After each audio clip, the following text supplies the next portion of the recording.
It is midterm note card time. Midterm note card time on the early republic. The old Unit 2, the first big test that we have taken. Now, there's going to be maybe about 20 questions on the midterm coming from this section. So this is muy importante. That's Spanish for very important. Please take out your first note card. Let's make our first note card. Please write protective tariffs. What's a tariff? It's a tax on an import. What does protective mean? To protect. Hey, write this one in. These are taxes on foreign imports, so goods that are coming from Great Britain or anywhere else, but mostly from Great Britain, in order to raise the price of foreign goods, which protects American manufacturing. So, I mean, think about it. If this, let's say if you're dealing with rubber balls, right?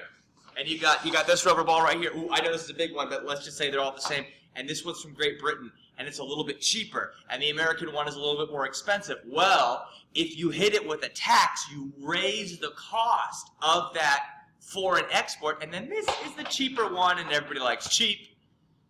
The industrial North, they liked protective tariffs because it's the North that's making things. It's the North that is doing the manufacturing, because it protected northern goods from foreign competition. They got protected it. If you have the expensive European goods, then it's better to have a cheap American-made good. But remember, the South is not industrial. The South is agricultural. So the South is buying a lot of these goods from Great Britain, from France. Therefore, this agricultural South did not like protective tariffs because it made their stuff more expensive. It made their imports they depended on more expensive. And, you know, most people don't like paying extra money for stuff. So the South says, we gotta get that stuff imported. We don't want to pay for it. The North says, we're making our stuff, so we need it to be cheaper than the foreign goods. That's what a tariff is, designed to protect American manufacturing. The North loves it. The South does it. Let's do another one. Please write McCulloch versus Maryland. Anytime you get a blank versus a blank, you're almost always talking about a Supreme Court case. You know, we already learned about the Supreme Court case that establishes judicial review. That's Marbury versus Madison. McCulloch versus Maryland is a very important one. Please write this down. The state of Maryland did not like the Bank of the United States. And you know, like how bank branches are all over the place, there was a branch of the Bank of the United States in Maryland. Maryland did not like the bank, so they taxed the bank. They taxed the bank at such a high level that it would have destroyed the Bank of the United States. That was their way of giving the bank the Heisman. So they taxed the bank. All right, so it goes to the Supreme Court. What does the Supreme Court say? Well, John Marshall is the Chief Justice of the Supreme Court at this time. And he rules in McCulloch versus Maryland that a state cannot tax the national government. Now, what is the national government? Well, in this case, it's the bank, because it's the Bank of the United States, and a state cannot tax it. Also, rules that the bank was constitutional because of implied powers. The Bank of the United States is not actually written in the Constitution, but there's something in there called the Necessary and Proper Clause. There's also the power to regulate interstate commerce, and to do that, you need a bank. So while it's not actually expressed or written down in the Constitution, it is implied that it is okay to have a bank. That's what John Marshall ruled in McCulloch versus Maryland. So, what are we talking about? This is the bank case. Maryland tried to tax the bank. Nope, Maryland can't do it because the state cannot tax the national government, and the bank is constitutional because of implied powers. Hey, how are you ever supposed to remember this McCulloch versus Maryland? Well, you see right up here, there's two L's. And anytime you get a double L, you get a money sign. Put the S over the double L's and the money sign, meaning this is the money case. Money you find in the bank, this is the bank case, and the national bank was declared constitutional. Premium or non-premium? That's premium. Let's do another one. Please write Gibbons versus Ogden, another Supreme Court case, also from John Marshall. You know, his decisions are strengthening the power of the federal government, and Gibbons versus Ogden is no different. You know, there was a monopoly, a steamboat monopoly, you know, helping people go from one side of the river to the other side of the river. And this was in New York, and it tried to dominate other states too. So in that way, it was like a state was trying to control business with other states. You know, the question was, who controls interstate commerce? Well, John Marshall's Supreme Court ruled a steamboat monopoly unconstitutional. It struck down the steamboat monopoly because it said only the federal government can control interstate commerce. Interstate commerce will be controlled by the federal government, not by the state governments. That is the power of the federal government according to the new Constitution.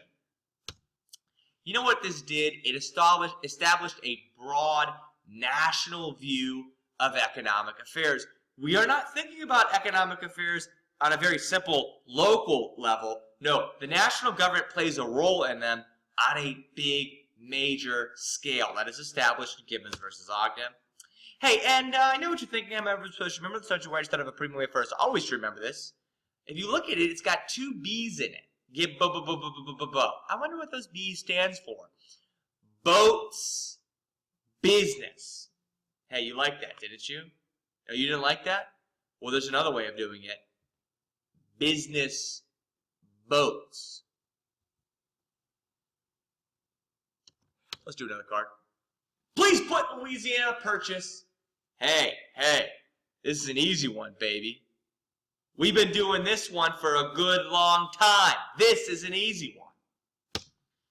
The U.S. purchased the vast territory west of the Mississippi River. From who? Who do we buy the Louisiana Purchase territory from? We bought it from France. What did it do to the size of the United States? It doubled the size of the United States.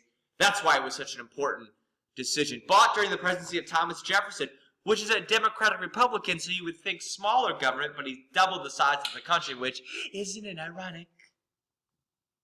Don't you think? Hey, the Lewis and Clark expedition. Lewis and Clark is who explored the territory with their Native American guide, Sacagawea. Was the Native American guide for Lewis and Clark, who explored the Louisiana Purchase territory, the vast territory west of the Mississippi River, doubling the size of the United States. Beautiful, good, great, awesome. Do we love it? Do we got it? My gosh, it's been a while. It's time for a quiz. Hey, set your alarm. 1 minute, 2 minutes, I don't know. What if we listen to Silk? Hey, you set your alarm to Silk. I will be reading The Definitive History of the American Revolution.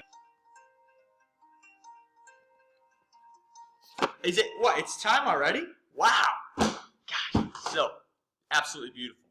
Hey, let's go ahead and do a little quiz diddly. Take out a blank piece of paper and write down 1, number 2, number 3, number 4. You ready? I'm going to give you some questions. You just write the answers down. You do not have to actually write down the questions. Just write the answers down. Here we go, number 1. Which region of the United States liked protective tariffs? Like which area of the United States liked protective tariffs? Which region did not like them? One liked them. One did not like those protective tariffs. Write the one that liked. Write the one that didn't. We good? You go to another one too. In the case of McCulloch versus Maryland, the Supreme Court stated that Maryland could not tax what? Could not tax what? According to the case of McCulloch versus Maryland. Cool. Beautiful. Beautiful. And let's go to the next one. Which Supreme Court case established a broad national view of economic affairs? Which Supreme Court case established a broad national view of economic affairs? Who was that? Who was that? What was the name of that case? Hey, 4. What did the Louisiana Purchase do to the size of the United States?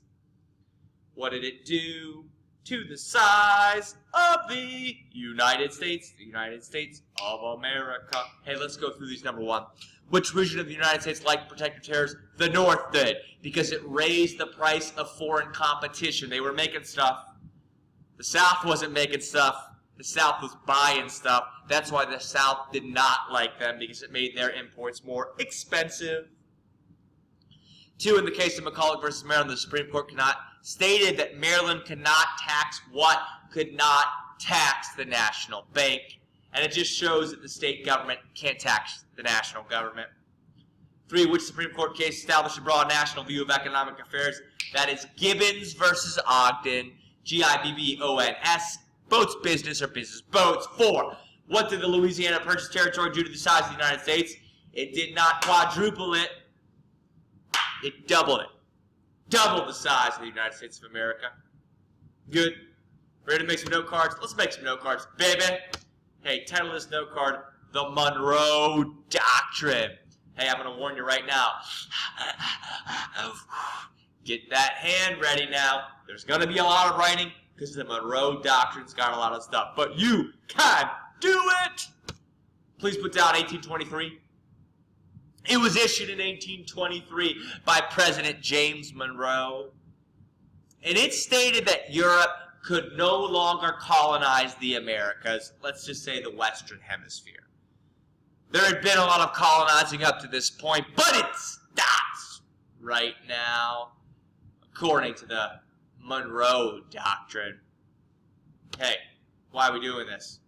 Well, you see, the Monroe Doctrine stated that governments in America are better than governments in Europe because we are republics and you are monarchies. Governments in America, republics, are different and better than governments in Europe, monarchies. So, Europe, monarchies, stop coming over and infecting us with your terrible system of government. So says the Monroe Doctrine. Here's the other thing. The U.S. would not get involved in events in Europe. But if Europe tried to colonize any of the Americas, the U.S. would intervene to stop the colonization. So that's 2 points. If there's something going on in Europe, we're not getting involved in your business. But if you are getting involved in the Americas, we will intervene. We will stop the colonization. And that is the Monroe Doctrine, an incredibly important key foreign policy concept for the United States that will be used later and later and later throughout American history. Got it? Let's do another one. Let's call this one the Adams-Onis Treaty. The Adams-Onis Treaty. Hey, you guys just did a long note card. Hey, man, you're tired. You want a break? Hey, I'm going to give you a break. This is an easy one. The Adams-Onis Treaty was in 1819, and it was the treaty in which Spain gave Florida to the United States. That's right.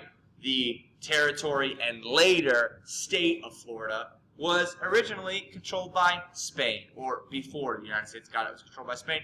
And it was the Adams-Onis Treaty that gave Spain, or that made Spain give Florida to the United States. Hey guys, that card is done. Let's do another one. I want you to call this one the Missouri Compromise. Ooh, this is over that issue of slavery. You know, these compromises over slavery is like it's like trying to sweep dirt under the rug. You know, it never really works out the way you want it to, which is fixing the issue of slavery. There's only one way to fix it, which is to end it. And you know, 600,000 Americans died. Let's just talk about this Missouri Compromise. It was in 1820. It was a slave compromise. And it tried to keep a balance, you know, meaning like an even number of slave states and free states. Because remember, in the Senate, every state gets 2 senators. So if you keep the same number, that means at least in the Senate, the slave states and the free states would have a balance. And this was supposed to prevent one side from taking over. So you want to keep the same number of states. Well, here's the problem. Missouri wants to become a state, and it wants to become a slave state. So this messes with the balance, all right? Hey, here's what it did. Drew an east-west line. It's called the 3630 line. It's right underneath Missouri. Okay, that 3630 is a line of latitude. It's a notation of latitude. Slavery is allowed below the line. Hey, think about it. In the South, you have slavery. It is not allowed above the line. There can be no slavery above the 3630 line. Okay? Now, Missouri will become a slave state, which doesn't make any sense because Missouri is actually above the line, but, you know, it's an exception. Okay, so you got another slave state. What do you have to balance it out? Maine was created as a free state to balance Missouri. We make Maine, Maine is free. We got Missouri, Missouri is slave. They balance each other out. We're good. We got ourselves a Missouri Compromise. Hey, pause me if you need to keep writing. If you're done, let's go to the next one. Oh, let's go to the quiz one. Yeah, baby, I'm ready for a quiz. What do you think? 1 minute, 2 minutes? I don't know, man, whatever you're thinking. What about opening for the sound? And just you're studying the cards, right? While this is paused, study your cards. Look at them, review them, drill them into your mind. What about opening? Oh, opening's a terrible noise that everybody hears. A bad choice, T-Spice, but I guess we'll go with it. Hey, you be studying, I'll be reading the definitive history of the American Revolution. Oh, let's go. It's go time, baby. Let's do this. Hey, take out a piece of paper. Number 1, number 2, number 3. Oh, just 1, 2, 3. This one's going to be an easy quiz, baby. Number 1, number 2, number 3. Here we go, number 1. According to the Monroe Doctrine, what was Europe no longer able to do in the Americas? Stay out. Why? What is Europe no longer able to do? Number 2. The Adams-Onis Treaty gave the United States Florida. Which nation controlled Florida before the treaty? What was the name of the nation that controlled Florida before the treaty? Number 3. The goal of the Missouri Compromise is that there would be a blank of free and slave states to maintain the blank of free states and slave states. Number 1. According to the Monroe Doctrine, what was Europe no longer able to do in the Americas? Colonize, colonize, colonize! Stop colonizing the Americas. You're not welcome here anymore. 2. The Adams-Onis Treaty gave the United States Florida. Which nation controlled Florida before the treaty? Spain. Spain, Spain, Spain gave the United States Florida. 3. The goal of the Missouri Compromise is that there would be a balance of free and slave states. That's why Maine was created, to balance out Missouri. That's why the line was drawn. They're going to have new states above and below to balance each other out. Cool. Let's do some cards, man. Please write cotton gin. You know, when we talked about the early cash crops, the colonial triangle, tea, tobacco, rice, indigo, we never mentioned cotton. That's because cotton has too many dirty seeds. It's too hard to clean until you get a cotton gin. Eli Whitney's invention. It made it easy to separate seeds from the cotton. Man, you just put them in there, crank, crank, crank, crank, crank, and you get clean cotton. Now you can start growing it, making serious money. It led to the spread of a slavery-based cotton kingdom in the deep South. Alabama, Mississippi, Georgia, Arkansas takes over with cotton. And all of this is being done on the back of enslaved African Americans. Now, cotton will become the South's most valuable export by the early 1800s. So, if we're talking about the 1700s, colonial, then we're talking about tobacco, rice, indigo. But if we're talking in the 1800s, that's when the cotton gin comes out. Cotton is included as a cash crop. Cool, great, awesome. Let's do another one. Results of slave revolts. You know, slaves absolutely revolted frequently. Some ways subtle, some ways violent and overt, right? Nat Turner had the most violent one in Virginia in the 1830s. Gabriel Prosser planned one, but was caught before it could be done. They both will associate them with slave revolts. They resulted in a couple of things. One, okay, the first thing, more white Southern fear about slave rebellions. White slave-holding Southerners were extremely fearful of slave rebellions, and they should be. Why shouldn't they have been? And then when they actually started happening, they only became more fearful. That's one. Here's two. You know, harsh laws in the South were passed against fugitive slaves, runaway slaves. More harsh and violent laws were passed to try to crack down on this issue. And then three, Southerners who favored abolition, they were intimidated into silence. You know, there weren't a lot of Southerners who were against slavery, but after these slavery rebellions, those that were certainly intimidated into silence. Those are the results of the slavery rebellions. Got them? 1, 2, 3. You good? Ready to go to the next one? Let's go to the next one. Put Democrats, Whigs, and Know-Nothings. Democrats, Whigs, and Know-Nothings. These are your political parties. Hey, after the election of 1824, if you were a follower of Andrew Jackson, you were called Democrats. You know, it used to be the Democratic Republic. All right, stop. Remember the Federalists? They disappeared. Hartford Convention, secession, constitutional amendments. Get out of here, they're gone. Then there's just the Democratic Republicans. After the election of 1824, in which Andrew Jackson really kind of got a snake out of an election he deserved, the followers of Andrew Jackson were just called the Democrats. Okay, that becomes that political party. If you think differently, the opposition party to the Democrats were the Whigs and the Know-Nothings. The Whig Party was created primarily to oppose Andrew Jackson and his policies, and the Know-Nothings were an anti-immigration political movement and party. Those are your opposition. Whigs and Know-Nothings, followers of Andrew Jackson were the Democrats. Got that one? Pause me if you ain't good. Pause me if you ain't good. But if you're good, it's quiz time, baby. Hey, I want you to study these note cards. Look at them. Try to guess everything on the backside, and then flip it and see if you did that. What are we listening to? First of all, how long are we doing this? 1 minute or 2 minutes? Oh, you want to do 1 minute? I say 2 minutes. You do what you want to do. You want to do it to illuminate? Yeah, let's do it to illuminate. Hey, study your cards. I'll be reading The Definitive History of the American Revolution. It's game time, baby. It's game time. Take out a piece of paper. Number 1. Number 2. Number 3. And 4. Wow, we're doing 4 here. Big 4 questions. We got 4 questions. Number 1. What did the invention of the cotton gin lead to? What did it lead to? There's a couple of answers, but we'll talk about it. Put an answer you think is right, too. The slave revolts of Nat Turner and Gabriel Prosser led to blank laws for fugitive slaves. Led to blank laws for fugitive slaves. What do you think? 3. After the election of 1824, followers of Andrew Jackson became known as the what?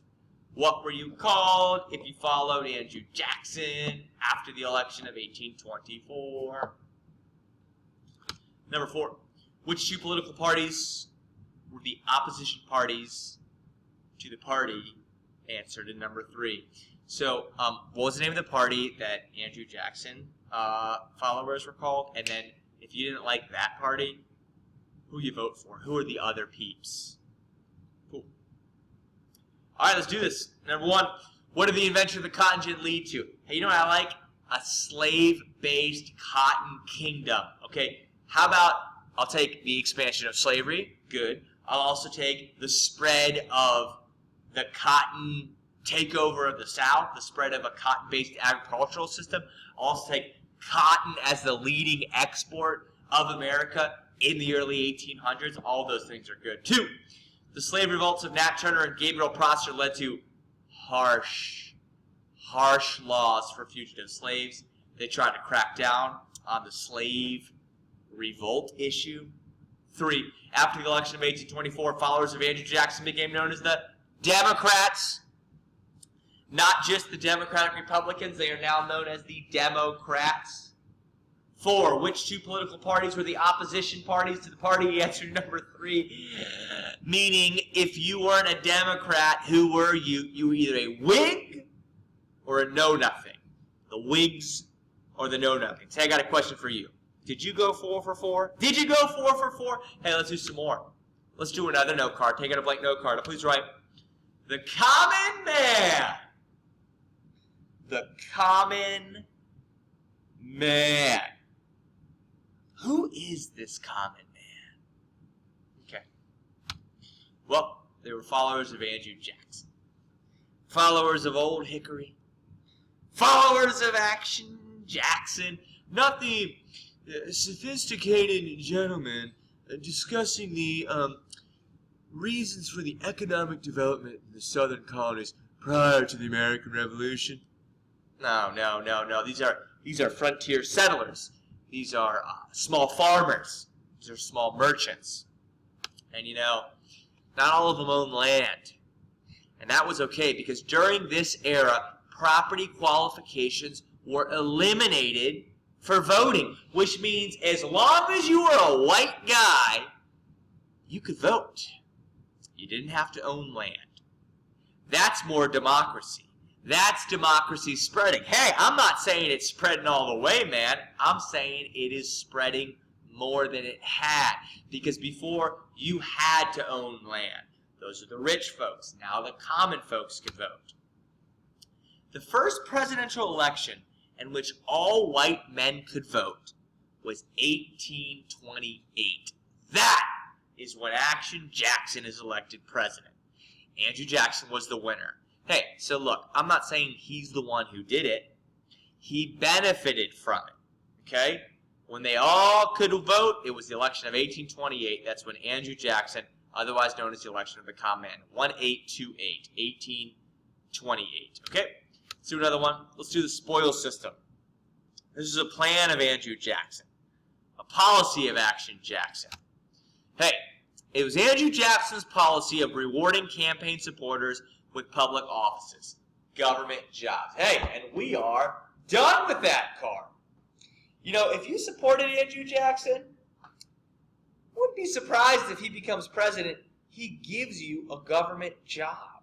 It used to be that these government jobs were held by the same people over and over and over again. Andrew Jackson believed this actually brings more democracy. The spoils system leads to a spread in democracy because the followers of the person who won the election gets to actually run their own government by having a government job. To the victor go the spoils. Let's do another one. Let's do the nullification crisis.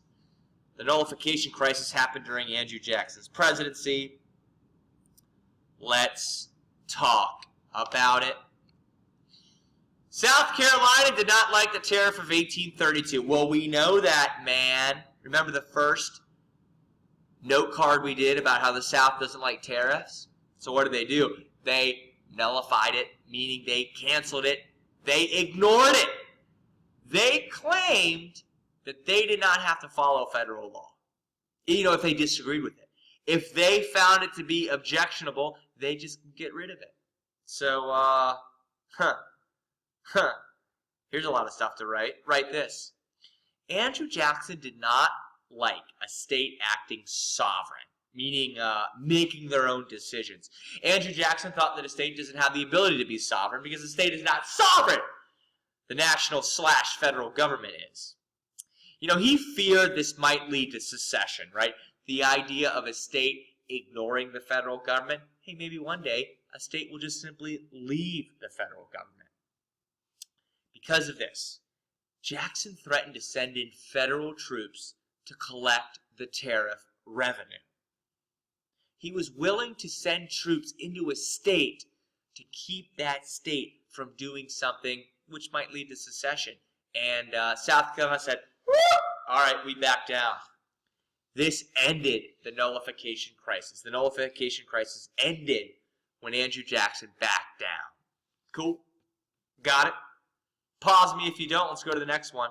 Let's do another one. Please put Trail of Tears. The Trail of Tears, probably the saddest part of Andrew Jackson's presidency. It was his policy of how to deal with the Native American situation in terms of taking more land. It was a policy of Andrew Jackson in the late 1830s. The Cherokee Indians were forced to march from Georgia to Oklahoma, where they were permanently relocated. This is the March of the Cherokee, all the way from the southeast of Georgia to kind of like the Midwest today, the far west then of Oklahoma. Several thousand died on this forced march, an ugly part of Andrew Jackson's presidency. It's quiz time. It's been a while since we've quizzed. I think we need a quiz. So look, you're looking at your cards now. You're going to look at them, look at them, look at them for 1 minute, 2 minutes. Let's listen to circuit. Love it. Hey, you set circuit. You're going to study for 1 minute, maybe 2 minutes. You're going to pause me while you study. I'll be reading the definitive history of the American Revolution. Let's do it. Let's do the quiz thing. Number 1, number 2, number 3, number 4. No, just number 3. Here's question number 1. What did the common man not have to own to vote? The common man did not have to own something anymore if that man wanted to vote. What was it? What was it? What was it? What was it? What was it? 2. What was the name of the system which rewarded Jackson's supporters with public office? What was the name of the system which rewarded Jackson's supporters with public office, meaning government jobs? Cool. Number 3. Ooh, 2-part question. When South Carolina threatened to nullify the tariff of 1832, what did Andrew Jackson threaten to do? Part 2. Which Native American group was moved in the Trail of Tears? You know, it was from Georgia to Oklahoma. And which Native American group was it? Got your answers? Feeling good? Are we looking good? Yeah, we're looking. Number 1. What did the common man not have to own to vote? Land or property. He didn't have to own land anymore to vote. Election of what year? Say it. Say it right now. That's right. 1828. 2. What was the name of the system which rewarded Jackson's supporters with public office? That is the spoils system. To the victor go the spoils. Number 3, when South Carolina threatened to nullify the tariff of 1832, what did Andrew Jackson threaten to do? Send in federal troops. Or, even better, send in federal troops to collect tariff revenue. I love that. I love that so much. Hey, second part of this. Which Native American group was moved in the Trail of Tears? That is the Cherokee. The Cherokee were moved in the Trail of Tears. Perfect. Perfect, perfect, perfect. Love it, love it, love it. Are you good, are you good, are you good, are you good? Let's go to the next one. Please put Seneca Falls Declaration. The Seneca Falls Declaration. The Seneca Falls Declaration. Got it? What was it? What was it? That's right! It was in 1848. It was the location of the first major women's rights convention. All right? Yes, they have thought about it, but the first time that you have a huge meeting seriously discussing this issue, bam, Seneca Falls, 1848. It was led by Elizabeth Cady Stanton, and she was the primary author of the Declaration of Sentiments, kind of like the Declaration of Independence, except it's for women's rights. It called for women to be treated as equals to men. Equal rights for women in terms of education, in the household, in terms of voting, all right? Because as we know, it was a very unequal society at this time, and Elizabeth Cady Stanton is calling for it to be more equal with the Seneca Falls Convention. Ready? Please put in William Lloyd Garrison. I want to talk about William Lloyd Garrison. Okay, what was he? Abolitionist. What newspaper did he write? The Liberator. And why did he write it? Because he viewed slavery as a what? As a violation of what? Of Christian principles. Man, you knew all that, right? Please write this down. Northern abolitionist who wrote the newspaper The Liberator. What's the premium way to remember this? Lloyd Liberator. It's right in his name. Lloyd Liberator. Cool. Hey, viewed slavery as a violation of Christian principles. Viewed slavery as a violation of Christian principles. William Lloyd Garrison was a very religious man. He believed that if Jesus died for everyone, Therefore, we are all children of God. Therefore, how do we keep African Americans in slavery? That's why I wrote The Liberator. Cool. Let's do another one. Please put Frederick Douglass, Frederick Douglass, Frederick Douglass.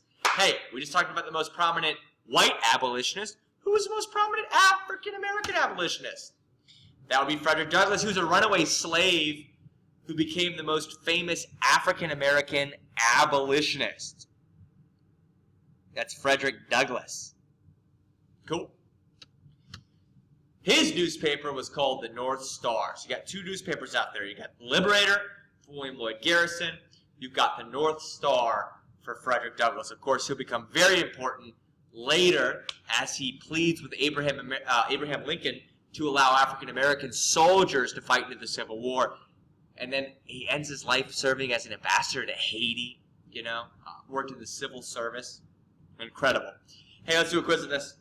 I'm thinking 1 minute, man. I think you guys can do this in 1 minute. Let's listen to chimes. Love chimes. I love you studying your cards for 2 minutes while you pause me. I'll be reading chapter 6, Fortune Frowns, and the definitive history of the American Revolution. Is it? Yes, it is. Yes, it's our time. It's our time for quiz time. Hey, let's go. Number 1, number 2, number 3. 1, 2, 3. That's all we need. We're doing short note cards and quick quizzes. I like it. Hey, number 1. How did the Seneca Falls Convention demand that women be treated? How did it demand that they be treated? That is the answer to number 1. That is a quick answer. Please put down a quick answer.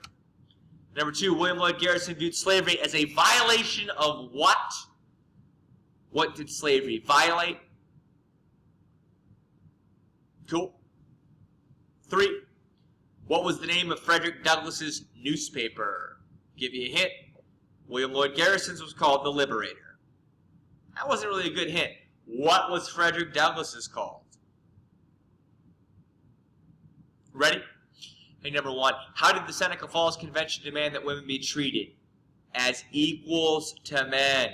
Equal to men. Elizabeth Cady Stanton, Seneca Falls Convention. 2. William Lloyd Garrison viewed slavery as a violation of what? Christian principles. Viewed it as a violation of Christian principles. Good. 3. What was the name of Frederick Douglass's newspaper? The name of Frederick Douglass's newspaper was the North Star. The North Star was the name of Frederick Douglass's newspaper. Cool. Hey, I believe this is our last section. Then we'll take a quick quiz, then we're done. Please put Manifest Destiny. Manifest Destiny. Please write Manifest Destiny. You ready? Here we go. This is the belief that God had given the entire continent to Americans, and God wanted them to settle west. Take over all the land you can, from the Atlantic to the Pacific.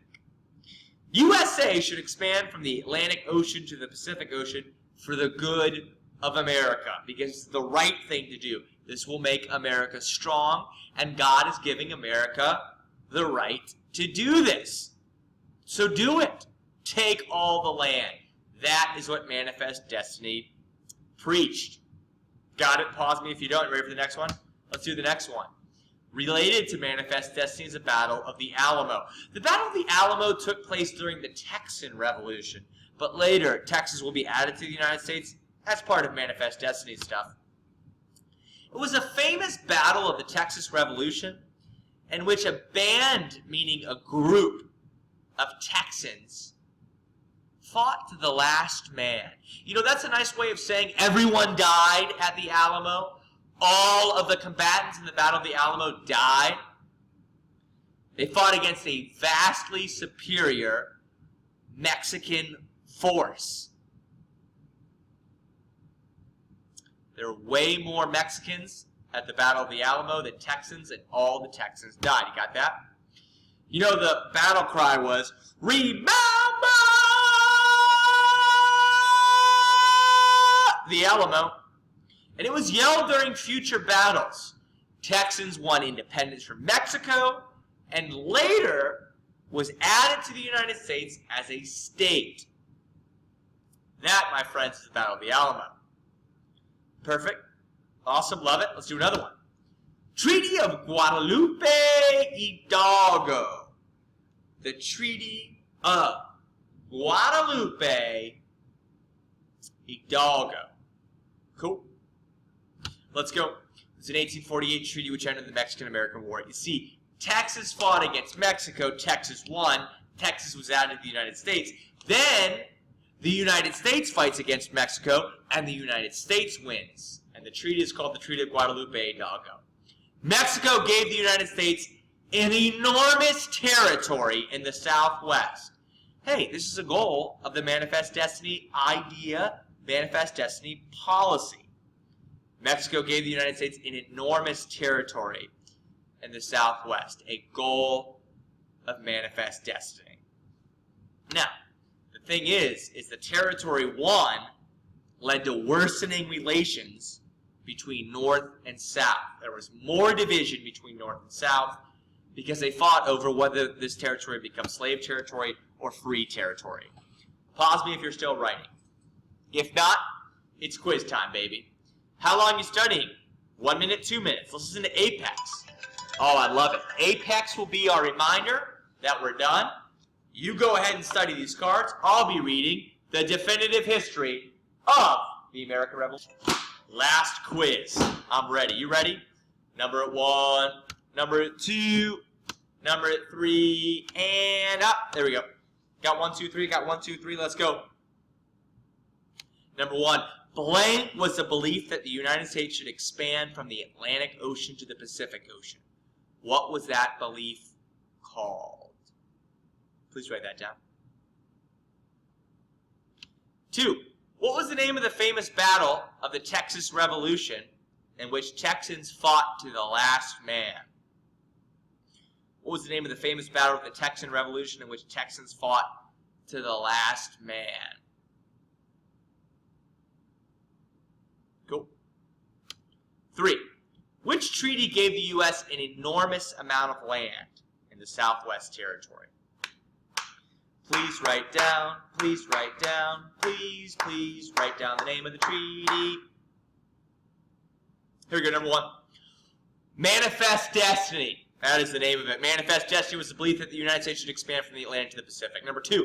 What was the name of the most famous battle of the Texas Revolution in which Texas fought to the last man? The Battle of the Alamo. Battle of the Alamo. Remember the Alamo. Number 3. Which treaty gave the U.S. an enormous amount of land in the Southwest Territory? The Treaty of Guadalupe Hidalgo. My friends, we're done. Great job. Study these note cards again before test time because test time is game time. And you're going to do great.